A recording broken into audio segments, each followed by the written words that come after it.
goes through the D-ring.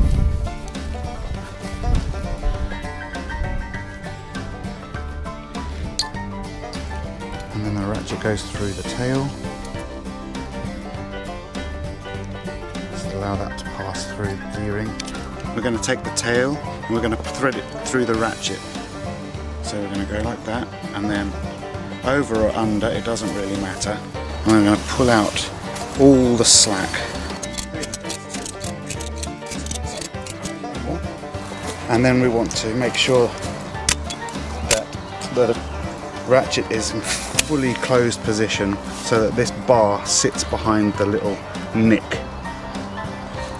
And that is fully locked.